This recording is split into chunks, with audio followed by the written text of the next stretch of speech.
Sorry বন্ধুরা, blog দিতে একটু লেট হয়ে গেছে।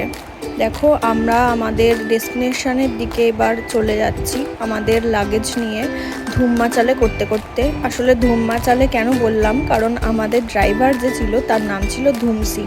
আর প্রকৃতির যে এতটা অপূর্ব হতে পারে সেটা পাহাড় না দেখলে আমি বুঝতেই পারতাম না।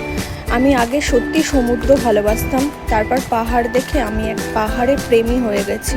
এখন পাহাড় ছাড়া আর অন্য কিছু ভালো লাগে না। পাহাড়ে যে এতটা শান্তি আর এই অপূর্ব দৃশ্য, সেটা মনোরম দৃশ্য, সেটা তোমাদেরকে ভাষায় বলে প্রকাশ করতে পারবো না। আর দেখো, গল্প করতে করতে আমাদের রুমে ঢুকে পড়লাম। আমাদের রুমটা দেখে নাও তোমরা। আমরা চলে এসেছি আজকে সিমলাতে, আমাদের ফার্স্ট ডেস্টিনেশন। সিমলার রুমটা আমাদের অপূর্ব দিয়েছে, আমার খুব পছন্দ হয়েছে। আর রুমে আসার পর ফ্রেশ হয়ে নেওয়ার পর আমরা চলে গেছিলাম ডিনার করতে। ডিনারে আমাদের ছিল কারি আর রাইস আর একটা পনিরের সবজি। তারপর খাওয়া দাওয়া করে এসে আবার রাতের পাহাড়ের অপূর্ব দৃশ্য দেখতে দাঁড়িয়ে পড়লাম।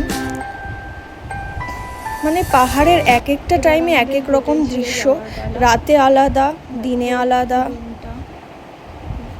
এটা হচ্ছে আমাদের জানলার ভিউ।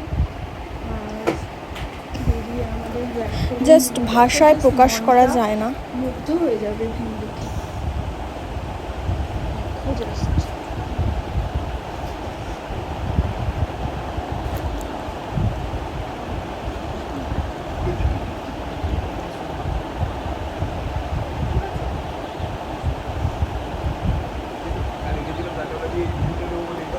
মনে হচ্ছে দু চোখ ভরে শুধু দেখেই যাই, দেখা যেন আর ফুরোয় না। তারপর আমরা হোটেল ছেড়ে আমাদের নেক্সট ডেস্টিনেশনের জন্য আমরা বেরিয়ে পড়লাম। তার মাঝখানে একটা রেস্টুরেন্টে আমরা চলে এসেছিলাম একটু খাওয়া দাওয়া করতে।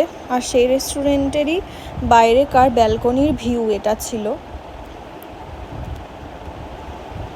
তো তারপর আমরা একটু খাওয়া দাওয়া করে, এখান থেকে খাওয়া দাওয়া সেরে তারপরে আমাদের নেক্সট ডেস্টিনেশনের উদ্দেশ্যে আমরা রওনা হলাম। তারপর কোথায় গেলাম নিয়ে আসছি নেক্সট পার্টে। রাধে রাধে।